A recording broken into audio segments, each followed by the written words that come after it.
Bonjour à tous. Comme vous le savez, cet été, la bibliothèque vous propose donc une exposition autour du thème de l'emblématique. Mais d'où est venue cette idée? Vous savez que ces dernières années, on a consacré pas mal de notre temps de recherche à étudier l'importance qu'ont eu les jésuites dans la ville de Saint-Omer à travers notamment la restauration de la chapelle. Et c'est justement à partir de cette chapelle qu'est venue l'idée d'étudier le thème de l'emblématique. Comme vous le savez peut-être, les jésuites vont pousser l'art de l'emblème à son paroxysme. Comme l'explique Jean-Marc Chatelain, qui est conservateur à la BNF, je cite, « À partir de l'extrême fin du XVIe siècle et au début du XVIIe, les jésuites reprennent à leur compte cette fusion de l'emblème et de l'art de la méditation et vont la perfectionner dans le sens d'un renforcement de l'encadrement théologique de la méditation. » Ce travail est tout particulièrement effectué à partir des Pays-Bas méridionaux, où la province franco-belge dispose non seulement de facilités de diffusion de l'imprimé que lui procure la bienveillance des autorités espagnoles, mais aussi d'un extraordinaire séminaire de gravure sur cuivre de grand talent, dont le centre est installé à Anvers. Fin de citation. Les jésuites font de l'emblème un élément quasiment aussi important que le théâtre dans leur pédagogie. Comme le suggère ce passage du Ratio Studiorum, donc en gros du guide des études des jésuites, qui était dédié aux règles de l'Académie des rhétoriciens et des humanistes. Je cite, « Souvent même, négligeant ces exercices, les académiciens eux-mêmes feront tantôt des discours, tantôt des poèmes, tantôt des déclamations, de mémoire ou en improvisant, ou bien, avec l'approbation des responsables, ils organiseront alternativement acquisition et défense. Tantôt ils feront des leçons, deux académiciens au moins disputant contre l'auteur de la leçon, tantôt ils défendront ou combattront des thèses sur le mode oratoire plutôt que dialectique. Tantôt ils composeront des emblèmes et des blasons sur un sujet précis, tantôt des inscriptions ou des descriptions. Tantôt ils composeront des énigmes et les résoudront, tantôt, pour ce qui est de l'invention, chacun s'exercera en cherchant des lieux communs pour appuyer le sujet proposé en improvisant ou après réflexion. Tantôt, pour ce qui est de l'élocution, ils adapteront au sujet inventé des figures de mots et de pensées. Tantôt, ils écriront des arguments de dialogue, de poèmes, de tragédies. Tantôt, ils imiteront un discours entier d'un orateur illustre ou les vers d'un poète.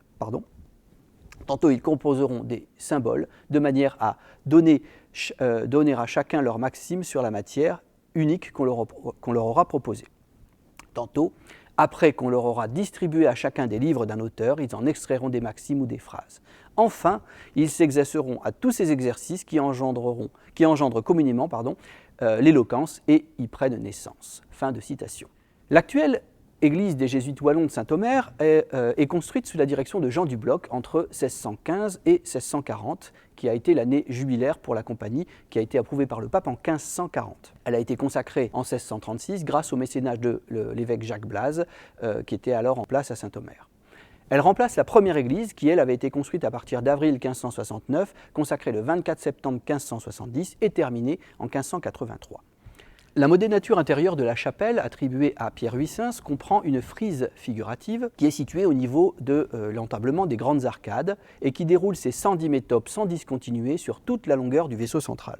L'iconographie de plusieurs des métopes en question fait écho à certaines des gravures qui ont été réalisées par Cornelis Gall pour illustrer le livre qui a été imprimé pour le jubilé de l'ordre jésuite et qui s'intitule L'Imago Primi Saeculi Societatis Jesu. Le livre a été dirigé par Jean de Tolnard et publié à Anvers par Plantin en 1640.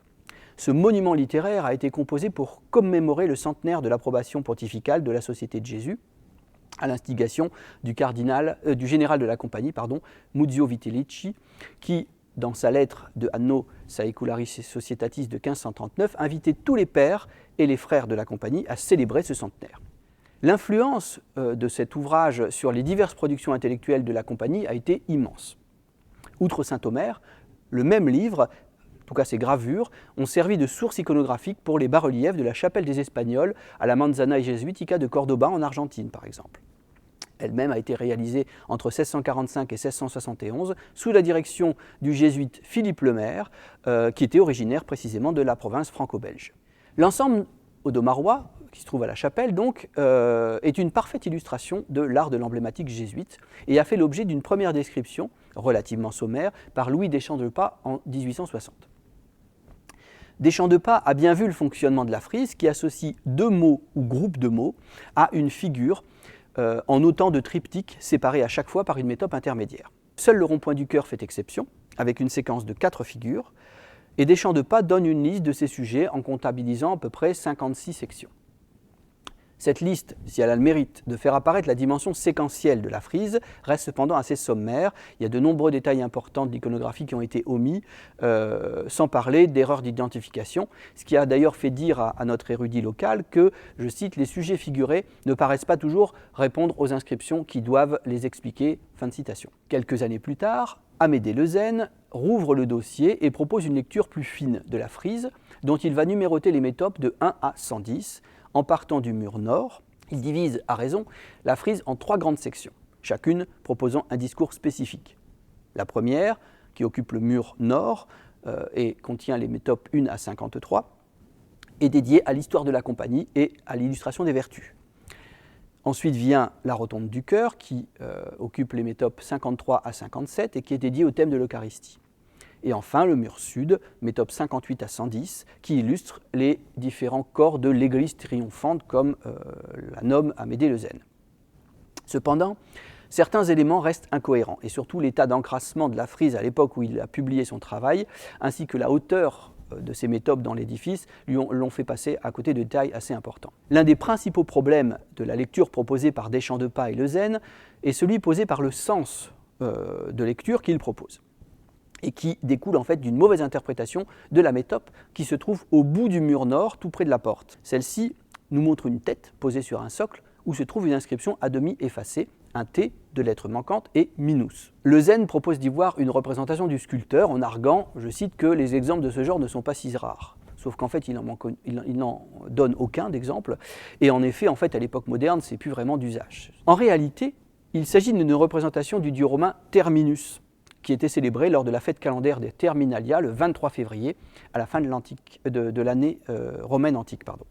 On trouve également la mention de Terminus dans la Cité de Dieu d'Augustin d'Hippone, parmi les avatars de Jupiter, ce qui nous montre bien que cette divinité antique était connue au Moyen-Âge et s'est transmise à l'époque moderne. Et d'ailleurs, en iconographie, on en trouve une représentation dans les emblèmes d'Alcia, où le dieu est figuré comme un buste posé sur un bloc de pierre. Mais plus important, cette figure nous indique en réalité qu'on est ici à la fin de la frise, et non au début comme le pensaient nos deux érudits, qui ont appliqué à un édifice le sens de lecture occidentale qui va en effet de gauche à droite.